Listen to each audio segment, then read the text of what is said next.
Look, I know just a couple videos ago I responded to one of Tommy's videos, but this one I think is more important. Tommy recently uploaded a video saying that the MLP analysis community is harming the fandom altogether, and it's hard to argue with the logic he presented. So, rather than going against what he said like last time, I'm here to back him up, then talk about why it shouldn't happen but does anyway. Without further ado, let's take a look at the analysis effect. I totally agree with Tommy when he says that the analysis community shows the series in a more negative light. It's also evident why. The analysts are obligated to be more or less honest, picking out flaws despite the overall positivity of the show. The consumers of the analysis then realize these flaws and come to learn that the object of their dedication isn't as perfect as they had originally thought. The process makes total sense, and with the constant rising of new analysts and existing analysts making more and more videos, the safe haven of a show we've all started to watch is becoming eroded into a game of find the flaws. Yet, I think the reason for the deterioration of the show's integrity comes from a failure to differentiate between something being subjectively and objectively good or bad. MLP analysis shouldn't be relevant to your enjoyment of the show. We present what was done well and not so well, and we use our own interpretations to deem certain parts good or bad. The entire concept of having something subjectively good is finding enjoyment in something despite its objective shortcomings. If the only thing we looked for was objective consistency to base our opinions on, there would be no difference between objective and subjective standards. The best example I have for this is Reflections, the arc of the IDW comic series spanning issues 17 through 20. That arc is the worst I've read so far, the plot having more holes than Chrysalis's legs.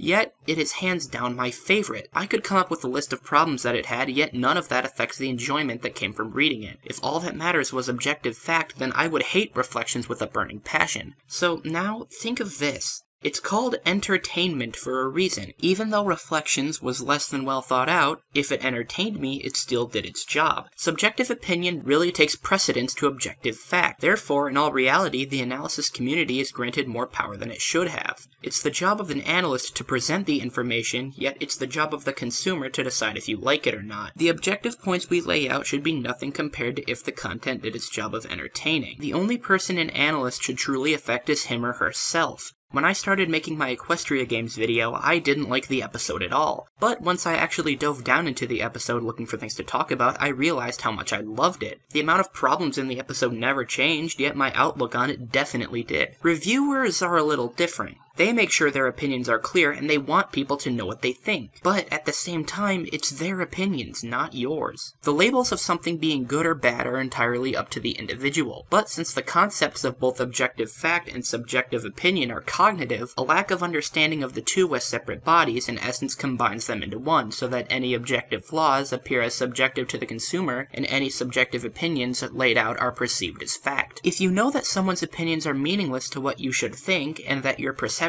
doesn't need to represent fact, then everyone can enjoy the show to its fullest, and the analysis community will serve as something meant to educate rather than enforce. As always, your responses are important to me. How do you view the analysts and the reviewers? Do we make you hate the show? Do we make you like it less? Tell me what you think in the comments, and be sure to subscribe. I'm Capslock, and I'll see you next time.